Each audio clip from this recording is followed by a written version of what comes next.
Attorney Roy, his name has cropped up over and over and over again. And what? Ganun na lang po.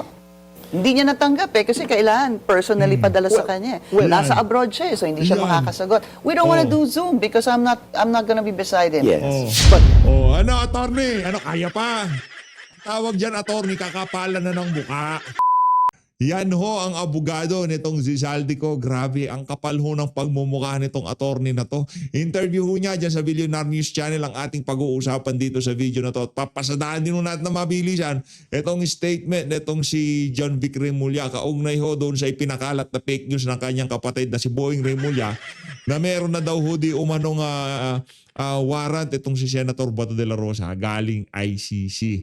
Pero bago ho yan, isang like at isang subscribe. Masaya na ho tayo dyan. At sa mga gusto sumali sa ating community, yung join button nandyan lang ho sa baba. Ayun na nga mga kababayan, umpisahan ho natin ang ating talakayan dito sa pinaka-latest na statement nitong si John Vic Remulla. Ito, DILG Secretary John Vic Remulla, November 12, 2025.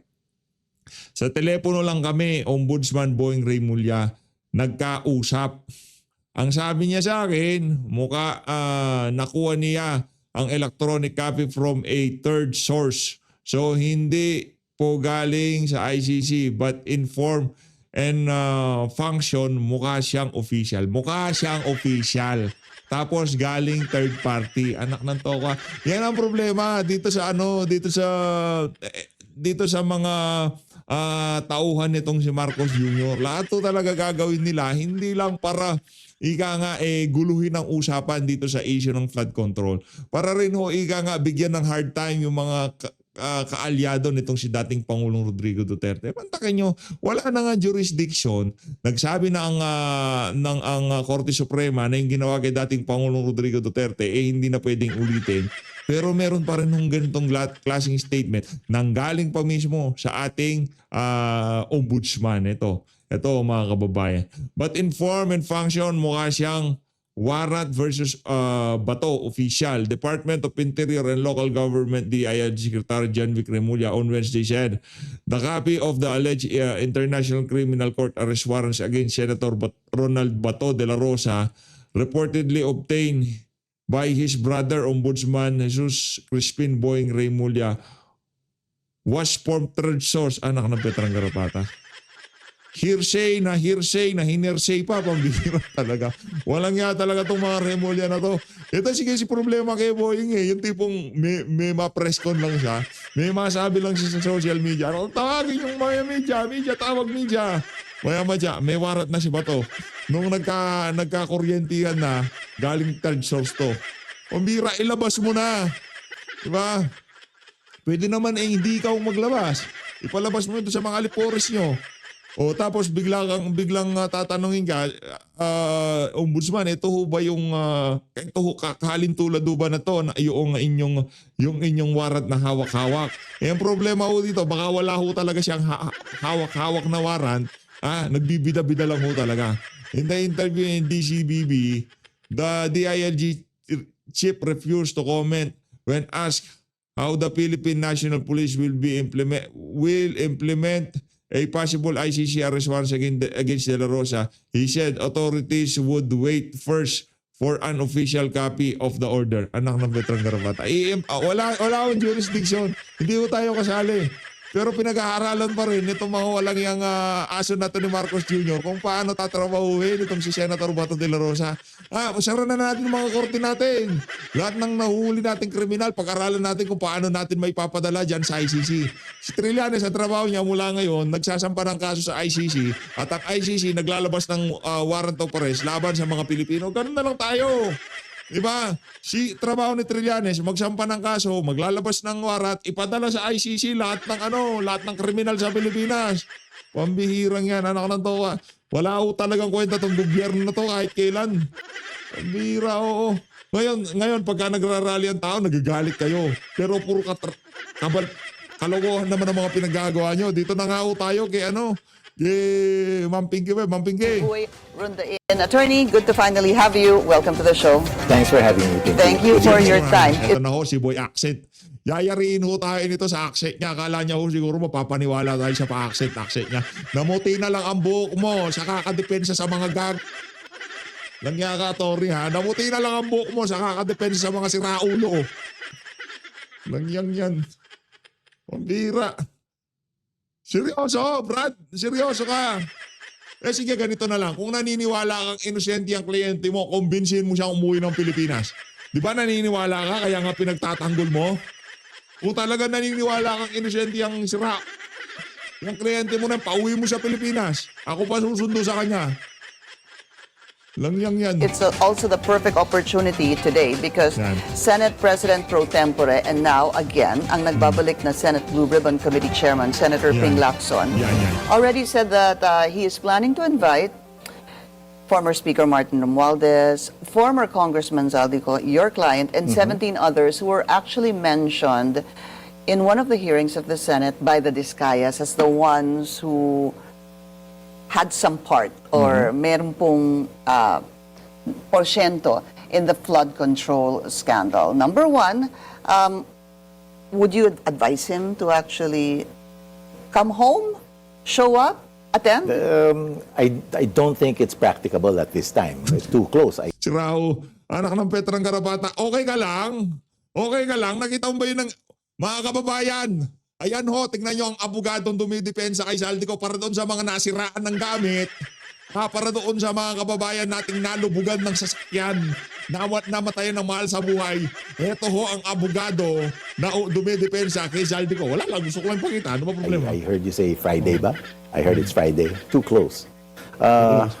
Lang yan. Ang tagal na yan. Visit ka, ang tagal na yan. Ang tagal ng inanunsyo kung kailan yung hearing na yan ng Blue Ribbon Committee. Tapos sasabihin mo, tuklaw. Siraulo ka ba, Brad, ha? Tatanong ko lang, siraulo ka ba? Number two, there are still those concerns about his safety. His Safety. concern about his safety. So O mula ngayon sa mga kriminal, umalis kayo ng Pilipinas. Ngayon pagka pinauwi kayo, idahilan nyo yung safety. Kasi valid pala yung reason na yan. Pagka mayroong banta sa iyong buhay, kunyari nakagurgur ka. Ngayon yung mga pamilya, nagbanta sila sa'yo. O, langya ka, babawian ka namin. Huwag kayo umuwi ng Pilipinas. Hindi pwede yun. Kasi may banta sa inyong safety. Anak ng toko ang dahilan yan. Attorney, kahit hindi ako abogado, para huwatang merong mali dyan. Nagkauban-uban na kayo sa ulo. Pambira yan. Sige, todo depensa pa. Huwag kang mag-alala, attorney ha. Sa kabilang buhay, balita ko sa mga abogado daw na kagaya mo, merong special na pwesto. Okay? Merong special na pwesto sa mga abogadong kagaya mo. Meron kayong special na pwesto sa kabilang buhay. Magkakatabi kayo dyan.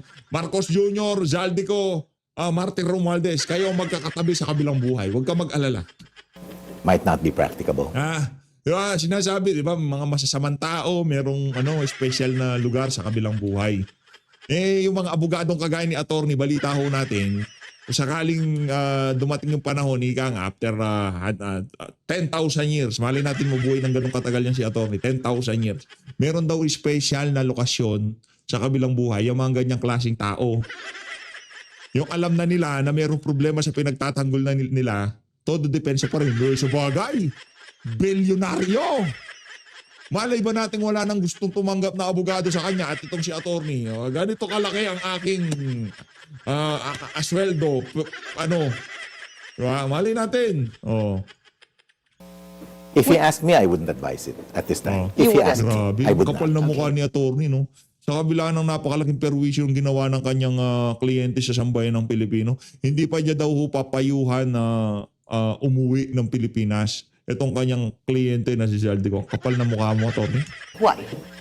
Because he has concerns about his safety. Number two, like I told you last week, I'm afraid of... Dapat dalhin ito sa IDP. Pa-IDP to eh. Tanggalan na yung lisensya itong na to, abogado na to eh. Tingin natin ha. Kasi meron problema sa mga pinag-aano niya eh. Sasabi niya eh.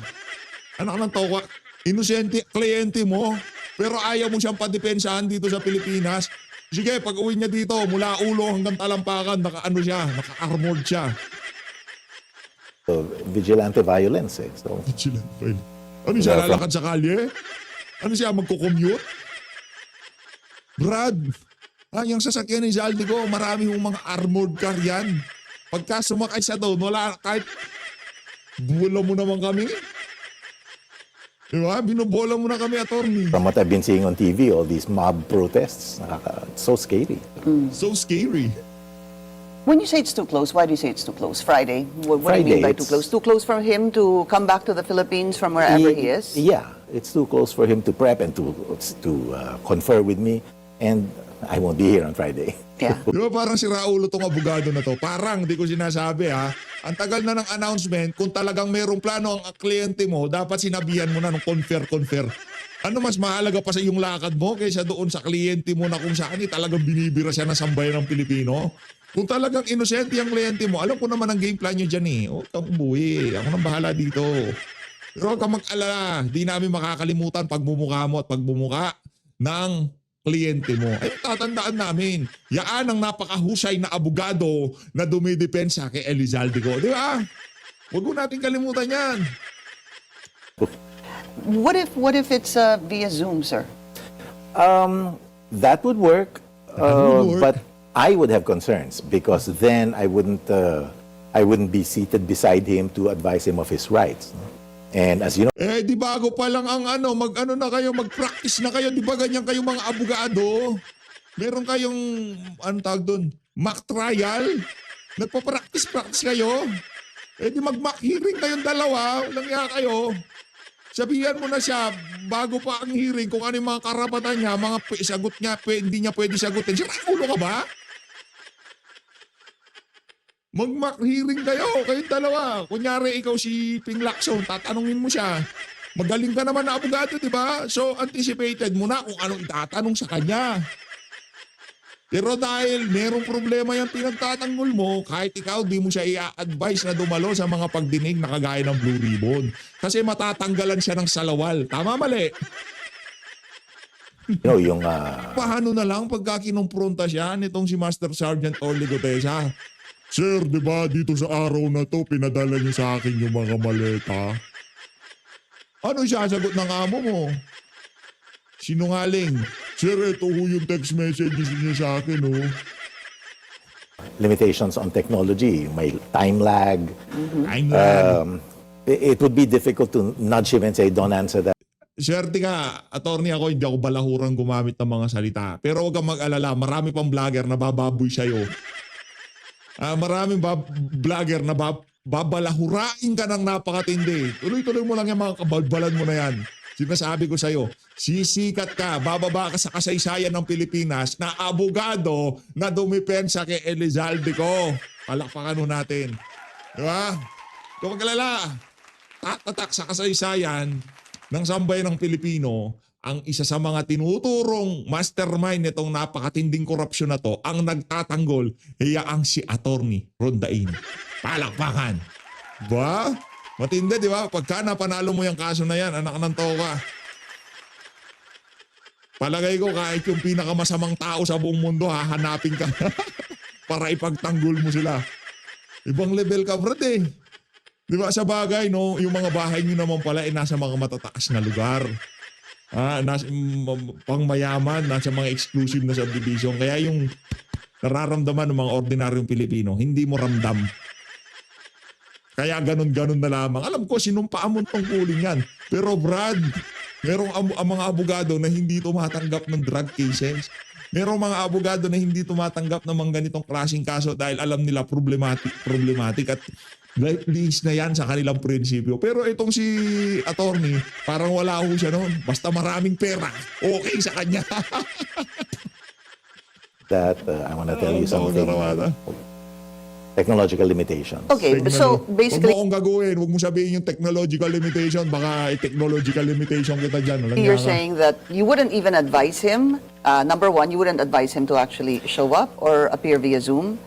And number two, that you have your concerns about it because you wouldn't be beside him. I would have apprehensions if I wasn't beside him. If we were able to Zoom from wherever that I could be with him, then I would have no problems. So do you think that you'd be able to fly wherever he is? I might, depends. So it's still open. Still open. Yeah. I don't know where he is though, so I don't know if I can fly on a whim. Oh, ganyan kakatindi. Ganyan kakatindi. Anak ng tawa. Kakalungkot na meron tayong mga abogadong kagaya nitong si Ronday. Yeah. That's exactly the time that you will have to know where he is. Because, attorney, also from my understanding, if I'm not mistaken, if it's through Zoom, it might from my understanding, it has to possibly be with the Philippine Embassy or the consulate.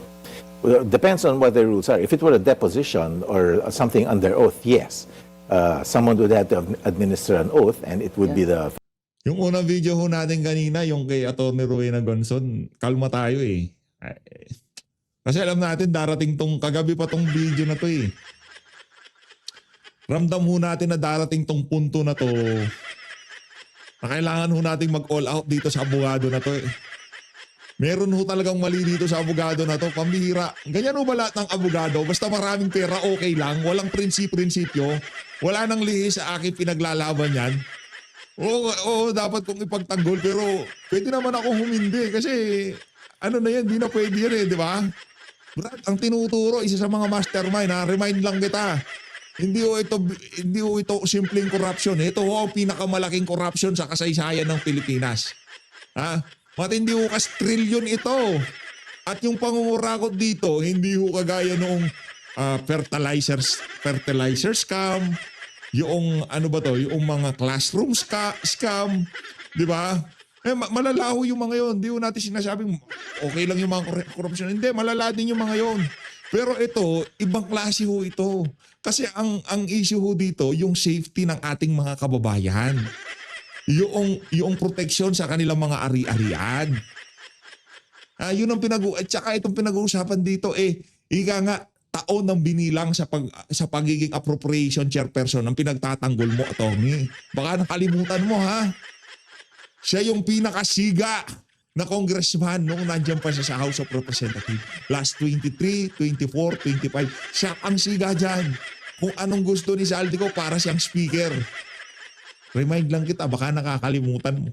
Baka nung nagdesisyon ka sa buhay mo na maging abogado, ipagtanggol mo yung mga naaapi. Ang sinabing naaapi, hindi yung mga magnanakaw. Hindi yun ang mga napaparatangang nagnakaw ng bilyong-bilyon at merong resulta yung nangyaring pagnanakaw. At sila, yung mga inaakusahan, sila yung huling namataang kumalikot sa budget, attorney. Philippine consulate. Yeah. But if it's Ang issue ang issue to si Zaldico anak ng toka napupunta sa kanya Kasi anak ng toka, yaman mo na. Ang dami mo na napapanalong kaso. Pero dahil bilyonaryo si Zaldico, kliyente mo pa rin. it's an ordinary testimony, it wouldn't be under oath because he wouldn't be here testifying. So I But don't know. everyone's under oath. Correct. When they show up in the Senate. Correct. So then it makes us think that he has to be within the embassy Correct, or the because consulate. you have to swear it. Yeah. And you have to swear on Philippine soil. Right. So it has to be at the consulate. So, frankly, it's going to be possibly a hard no for him to show up because that way we'll also find out where he is. Well, I don't want to say a hard no because I don't want the Senate to misinterpret it. Takot ako sa Senado Probably not, gentlemen. Probably not, Yeah. gentlemen. That's what. Any other option you're seeing for this? Maybe a written reply or a opening statement? Maybe. Give me time. Maybe a deposition. Pero kung deposition, di ba ganun din po? Yes, We'll but- still find out where he is. Yes. And there are procedural mechanisms that you have to lay up, to set up to make it a valid deposition under the rules of court. So if you give me time, Teka lang, attorney, baka magbago isip mo. May papakita lang ako sa'yo. Teka lang, ha. Ayan, attorney, tinanggal ko na si John Vic Remulla. Ayan, pakita ko sa'yo yan, ha. Para kahit pa paano, parang nawawalan ka sa wisyo, Nawawala ka sa pagkatao mo, pagiging Pilipino mo, Ayan, yan ang resulta, Yan ang resulta ng ginawang ng amo mo. Na si Zaldico. Di ba? Yung mga kaibigan niya, mga proponent. Yung pagdepensa nila sa budget. Sinabi na maraming problema. Daming blanco sa Vicam. Sinong boss sa Vicam? Siya at si Martin Romualdez. Ayan ang naging resulta, yung mga flood control sira-sira. Na kung saan, kasama sa top 10, yung kanyang binuo, tinayong SunWest Inc. Kasama din sa top 10 yung high tone ng kanyang kapatid. Okay ka lang, attorney, okay lang. Tuloy mo lang. Ay, hindi yan. Ito si Atty. Tutuloy. Oh. That's certainly a good option. Okay, something that you're more open to. Yes. What about him? Do you think he's actually really open to show up either physically or via Zoom?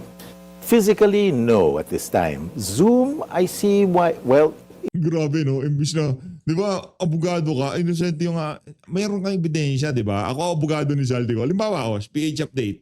Attorney PH, yan. Oo, attorney. Oo. Inosente ka, di ba? Meron kang ebidensya na inosente ka. Hindi mo ginawa yung inaakusa sa'yo. Okay, ganito gawin natin. Umuwi ka. Ilabas natin yung mga dokumento. Isampalin natin sa katotohanan yung mga nag-aakusa sa'yo na dinispalgo mo yung pera o kumita ka sa pera, ilagay mo sa maleta yung pera. Di ba? Patunayan natin sa sambayan ng Pilipino. Umuwi ka dito. Igagarantiyan ng Estado ang iyong safety. Yung kaibigan mo, best friend mo, pinsan niya, presidente, di ba? Si Marcos Jr. bahala sa safety mo. Importante dito, malinis natin ang pangalan mo. it certainly addresses his safety concerns, but it doesn't address my concerns as his counsel to be there to hold his hand, figuratively. Yeah, but him, kung siya lang po ang tatanungin, does he want to show up? Does he want to air his side of the story? Does he want to answer? Well, he's always said that he will tell his story eventually at the proper time. I don't know if this is it. When would be the proper time? Court of law?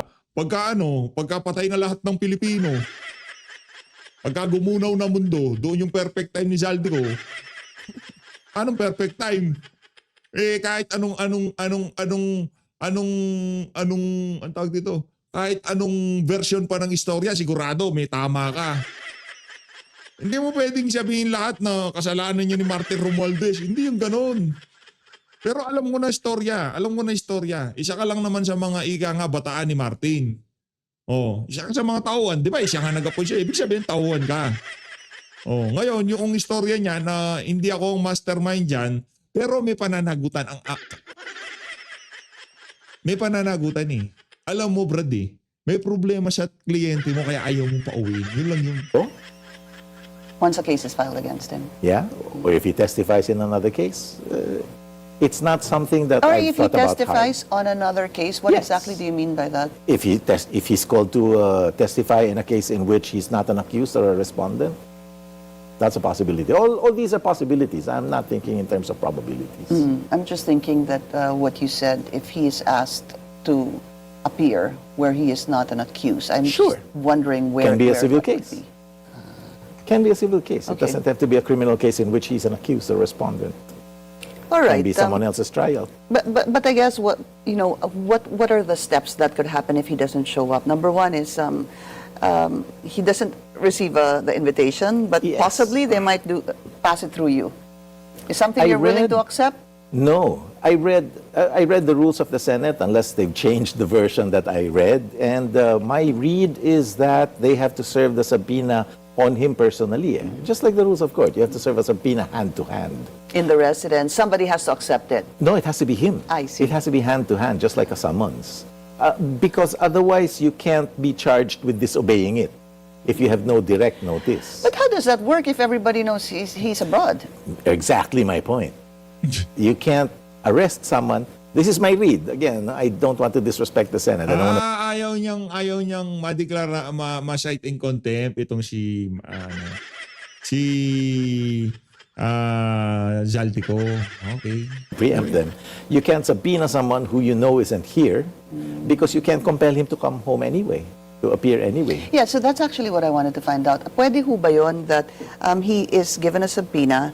I don't know if anyone in his home would actually accept it because it can't go through Congress anymore because he's resigned. Yes. So it has to be through his home. Yes. I did hear or read one time that a subpoena was sent to his home and nobody really wanted to receive it. So obviously, kung sino man yung nandun sa bahay, if that was true, was already told, whatever happens, huwag kayong tatanggap ng kahit na ano. Because once don't somebody know. receives it, somebody received it on behalf of the recipient. That's the thing, Pinky. My read is that that won't do it.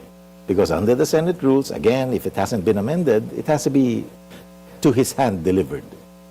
Directly to his hand. And then he can be charged with disobeying Congress, disobeying the Senate. And then they can issue a warrant of arrest. Right. But until then, we have due process problems. If I were to believe your argument, and if you were right that we stand by what you're saying is that it has to be personally handed to him, then that basically frees him of any possible liability or even any arrest warrants after defying or not showing up in the Senate hearing. It frees him from liability before the Senate. Yes. Yes. Yes. Yes. So, ibig sabihin, hindi siya pwedeng arrest. They can't order his arrest. I mean, exactly. Ba't ganon? Special na naman si Jaldico, ganon. Yung ibang mga na-contempt dyan sa yung ayaw dumalo, hindi naman sila nagre-receive ng subpoena, pero sinubpina tapos tinanggap nung kung sino man dun sa official residence niya. Oh, ngayon, pangalawa kasi pwede naman sabihan nun, sir, meron kayong dumating na subpoena dito galing Senado. Tapos nausapan, alam na niya na sinusubpoena siya, meron pang announcement. Diyan sa Senado mismo. Tapos hindi pwedeng ang tawag dito, ipa-contempt. Na-contempt siya para mapilitan siya magpunta sa Senado, ganon. Basta hindi ka magpakita sa mga nagsaserve ng okay na yun, ganon. Oh, attorney tatanong ko yan kay Pinky Lacson. Like what's happening to former presidential spokesperson Harry Roque? No. I understand that Harry Roque is subject of a judicial warrant of arrest, which can be enforced abroad. Right. Okay. Because it's court to court. I see. All right. So, how do we move forward from here? Hindi, iba yun. Yung House of Representatives, sinight siya in contempt. Tama ba? Oo. Tapos, at sa Senado din, ganun din ata di ba? Pero hindi niya tinanggap yung mga letter, pero na-cite siya na talagang pinipilit siya dumalo. Pero itong si Elizalde hindi siya pwedeng ganunin.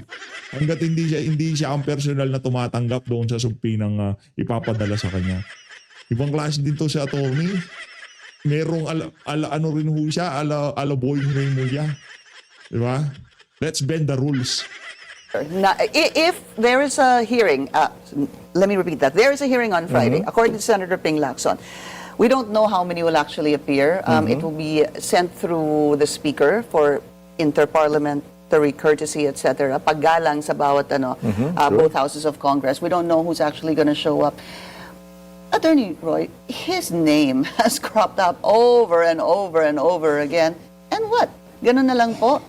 Hindi niya natanggap kasi kailangan personally padala sa kanya. Nasa abroad siya so hindi siya makakasagot. We don't want to do Zoom because I'm not gonna be beside him. Yes.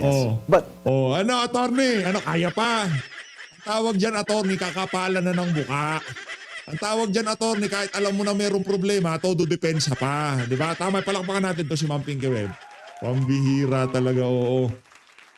let's not lose sight of the fact, Pinky, that the Senate is not a prosecutorial body. It's a fact-finding body in aid of legislation. So we don't really need him. We don't really need anyone, for that matter. We just give our courtesies. We attend to help the Senate craft legislation. Nako. Now, if he... ngayon pala, dapat pala, pagka may naiimbitahan ka, lang pala yan, courtesy lang. Kahit pala hindi ho kayo dumalo, okay lang, ganon. Pagka itong si Master Sergeant Orly Gutesa, hindi dadalo, napaka-big deal, ganon. Si Jaldico, pagka hindi dumalo, courtesy lang. Yoko na sa Pilipinas. Alis na ako. Bahala kayo dyan. Pambira tong si attorney. It doesn't appear, for one reason or another, justified or not, the Senate can proceed in any case. Now, if they assume something from his absence, his unwillingness or his inability to appear, then they have their remedies. I'm not daring them to take the remedies again, let me be clear. But it's not like the whole country is going to be stymied because he isn't here. I mean, we can move forward without his testimony and then let the chips fall. Where they meet. But you said during your first press conference that... Balita ko, magaling daw na abogado to eh. Karamihan ng mga mga kliyente niya o mga kaso niya, napapanalo niya. Lagi siyang nanalo o puro panalo. Dito sa isa na to, attorney, sa taong bayan pa lang talo na kayo. Yan ang sinasabi ko sa'yo. Agad doon kasi papasok sa utak nila, okay lang, basta panalo sa korte, kahit na ano isipin nyo sa amin, basta kami, ika nga, korte nagsabi na inosente kliyente ko, okay lang yan, kahit sukang-suka ng buong sambay ng Pilipino sa ginagawa ko, okay lang, basta madepensahan ko. At syempre, merong bilyon si Saldico. You wanted to, or he, or Sabi naman ni attorney, PH, anong tingin mo sa akin? Mukhang pera? Hindi. Mukha kang Saldico. you wanted to correct the narrative because Yes. people were being misled. Yes. How can he correct the narrative when either of you, or he does not want to show up? He does Well- not want to appear. He's not gonna like this when he hears it, but I can correct it better than he can. Why?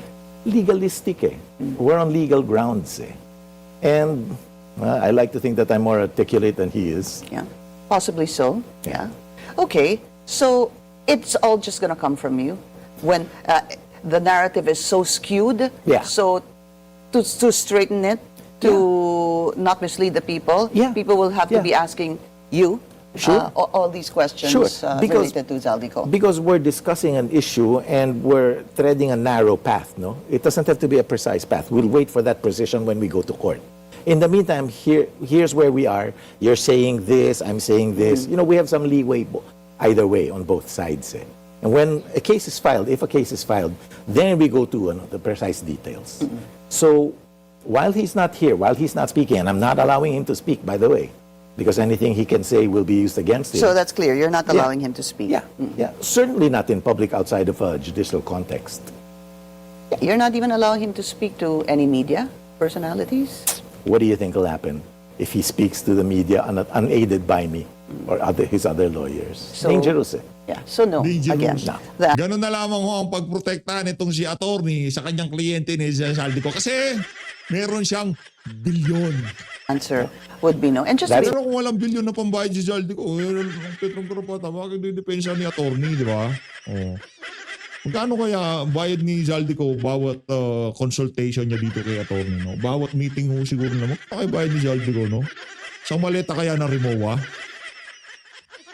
That's why I can reorient the narrative. And that's what I'd like to do Straighten ka lang ng straighten na narrative. Sa tingin mo ba na-straighten mo narrative? Sa tingin mo ba, attorney, na-straighten mong narrative? Oh. because we are really left with you having to answer for the former Congressman Zaldico. We'll talk about, there is no formal charge yet. Yes. There have been recommendations to file charges against your client. We're going to talk about those Yes. in a bit. We're going to take a very short Siyempre, dito hula PH Update, walang patalastas yan. Rekta na ho kagad tayo. Tuloy. As Attorney Roy Rondain, the legal counsel of resigned Congressman Zaldico. As mentioned a while ago, prior to the break, Attorney, no charges have been filed so far. To my knowledge, yes. And also to mine. I know there's an NBI that was filed before the DOJ. My understanding, it was also a recommendation to file charges. And the last one is coming from the Independent Commission for Infrastructure, or the ICI, recommending administrative and criminal charges against your client in relation to this flood control project in Oriental Mindoro to the tune of almost 300 million pesos. This project was implemented through SunWest. Ito na Okay. po. Ito ang kailangan natin pag-usapan, SunWest Incorporated, a firm linked with CO. How is CO, Zaldico, linked to SunWest? Let's start from when? 1997, when he co-founded this. Okay. Okay, what happened after that? He divested sometime in 2019? Yes. Okay. Before he sat in Congress. And then, And that's it. when he divested, exactly what do you mean? Did he sell his shares? Yes. I understand that I don't know the method or the mode of divestment, but I'm absolutely sure that he divested. But if you divest, it's either you sell them or you Yes. withdraw, right? You sell or you donate. Yeah. Yeah. Did he sell? You transfer. I don't know. I'm not counsel to SunWest. Alam mo, attorney naman, imposibleng di mo alam, kinalkal mo na yan kasi pwede mong gamitin sa kanyang depensa yung pag-divest na yan. Tapos sasabihin mo, hindi mo alam kung yung ginawa niya, dinonate niya. Talaga meron kang special na pwesto sa kabilang buhay. Tandaan mo yan, attorney, sa mga pinanggagawa mo na yan. Ha? Meron kang special na pwesto. Ayusin mo buhay mo, ha? So I don't know But your the counsel to internal. him. Yes. I Hindi, asked kasi tayo naman nung lahat mapupunta doon. Ngayon, habang kaya natin gawin na medyo matino, gawin nating matino ang pagpananatili natin dito sa mundo na to, gumawa tayo ng tama, pilitin ho natin para hindi ho natin makasama tong si Atty. him squarely and he said, Kung sakaling ika nga, yumao na tayong lahat. Kasi doon hula tayo papunta. Umira tong mga to, ilang taon, 80 years old, tapos ka na, tapos mamimerwisyo ka pa sa mga kababayan mo. Ganun gagawin mo, attorney? Di ba? O didepensa mo pa yung mga perwisyo sa bayan, gano'n? categorically I divested. I haven't seen the At SunWest. dito kasi, ang problema kasi dito, ganito kasi yan mga kababayan. Sasabihin, bakit yung ibang mga dinipensahan itong si attorney? Yung kagaya niya. Balita natin si Gloria, dinipensahan niya yan. Yun kasi mga kababayan, meron ng halong political persecution. Di ba panahon ni Pano talagang ginipit yang si Nunal, yang si Gloria Macapagal-Arroyo. Di ba ginipit siya noon?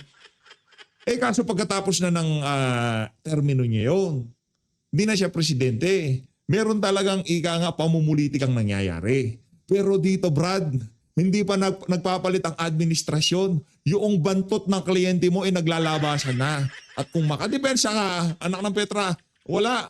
Mas banal pa siya sa mga santot santa. Pambihira. Papers.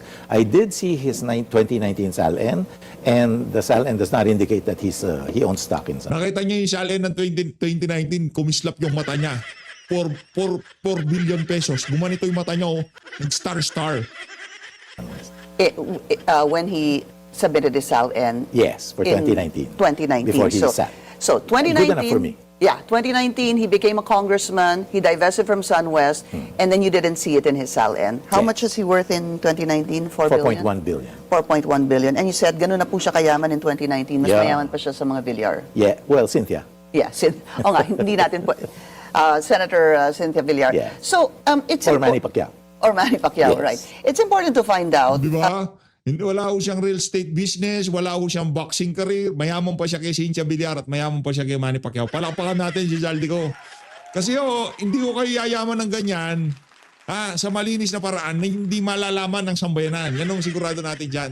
Tingnan yung mga bilyonaryo, yung mga subeldi. Kilala kasi naging bilyonaryo yung mga yan kasi meron silang serbisyo o meron silang produkto na ma-identify na nakadikit sa pangalan nila yan. Kaya bilyonaryo yan si Pacquiao kasi boxingero yan. Kaya bilyonaryo yan si Cynthia Villar kasi nasa real estate ang business yan. Kaya bilyonaryo yan si Zaldico. Bakit di ko alam? Anak ng toka, bakit naging bilyonaryo? Bakit tinatanong sa akin?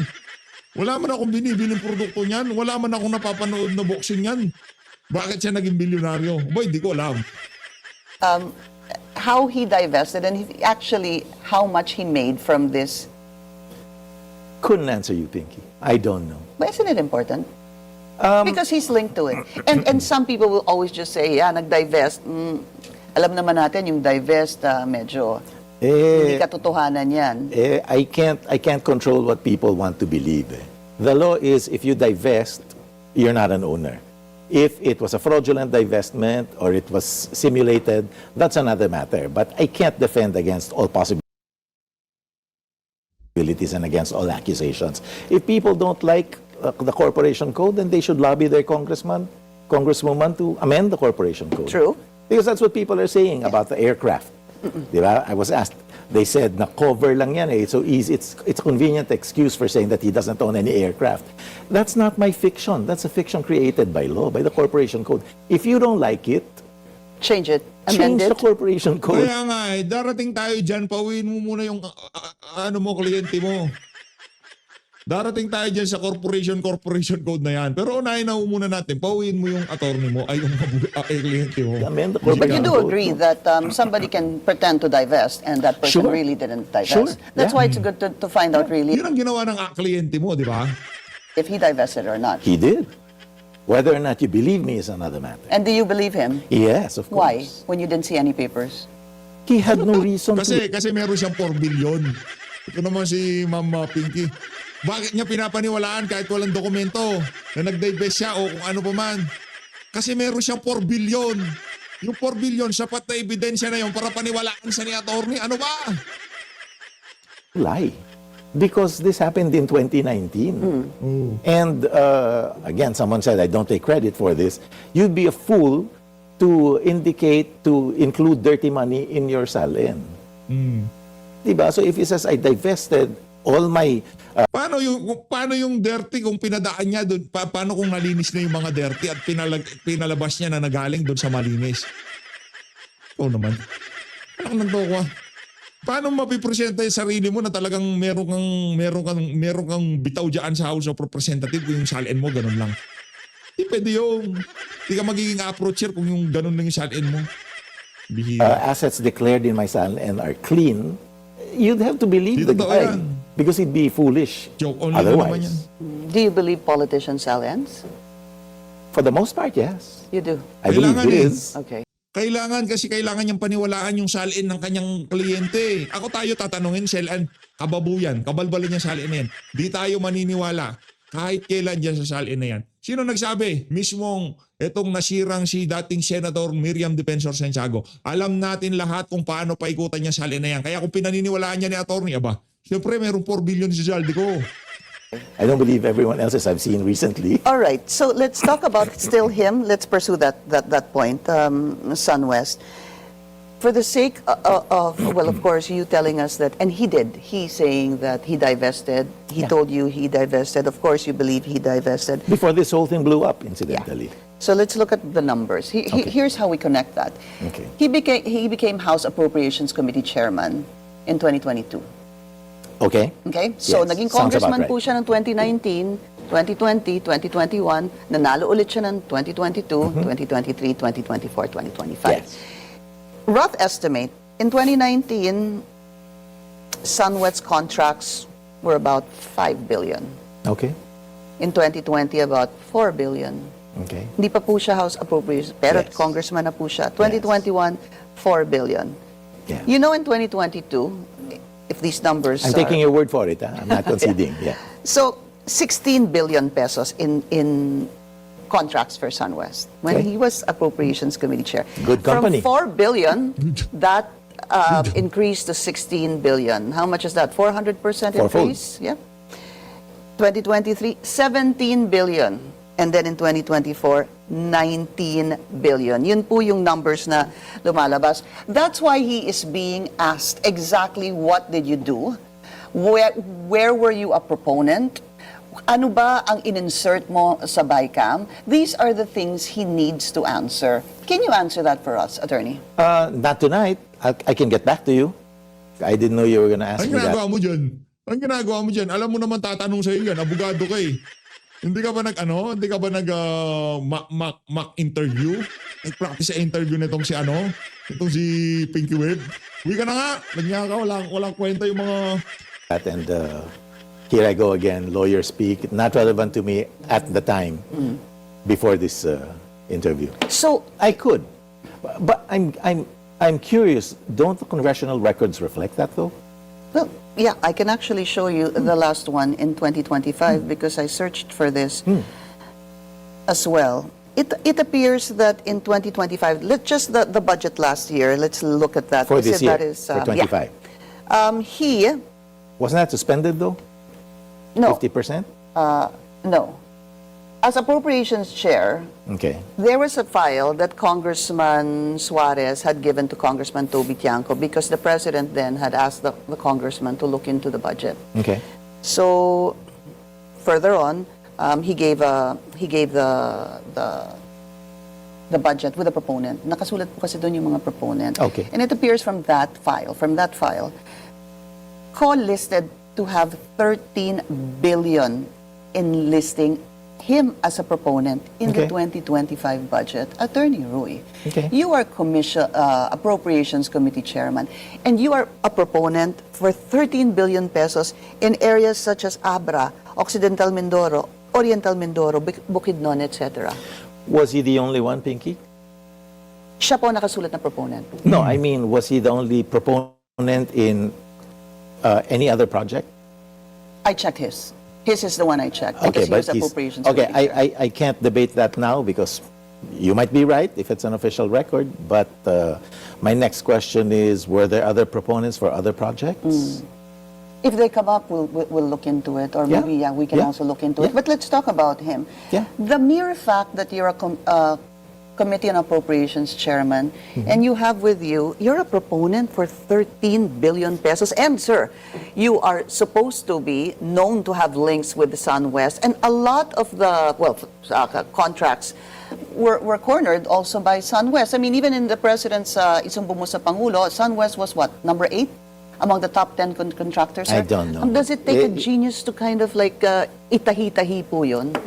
Well, yeah, if you look at it that way, simplistically. But here's my take. During the budget process, they say 13 billion for these projects in these municipalities in these provinces, right? And then they bid that out, don't they? So if SunWest won, I can only assume because it was a superior bid. A superior, And- a superior bid to which For the ICI, government. yeah, but For the where the government. ICI is already recommending filing charges against SunWest and Oriental Mindoro because they supposedly were paid, let's say, 15 meters worth of sheet piles supposedly, Okay. and it was found out that they only used 3. Okay. So, I assume that too, na poorly done or not done. But then my reply would, Anong poorly done? Corruption, Brad. Pinag-usapan, 15 meters, linagay, 5 metro. Anong tawag doon? Poorly done? Kasi raulo. Hindi, tanong ko lang. Poorly done? Seryo, poorly done, yung 15 meters, hindi pinabaon ng todo, yun poorly done. Pero yung 15 meters, ginawang 5 metro, hindi poorly done yun. Brad, ang tawag doon, corruption. Baka wala sa bukabularyo mo yun, ha? Wala sa bukabularyo mo yung salitang corruption. Wala. Papatato ko sa noo mo. Hindi ako magbabayad kahit na bilyonaryo yung si saldi ko. my question would be, is a congressman who was a proponent responsible for implementation? Di ba, budget lang yan eh. You just, Ano budget lang yan?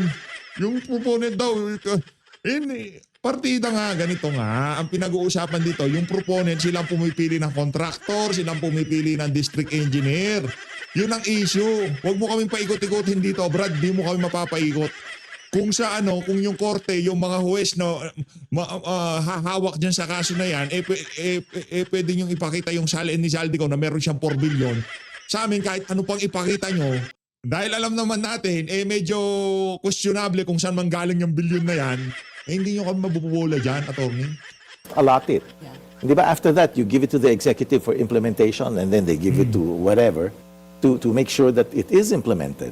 So, even if he's chairman of appropriations, parang it's not Hindi parang, Brad, part of his responsibility. Hindi, wag mo kami daan sa parang na yan. Alam na namin yung ika nga scheme. Pinapatawag si Jaldi ko dyan sa Senado para na lamang ika nga mabigyan siya ng due courtesy na mapaliwanag niya side niya.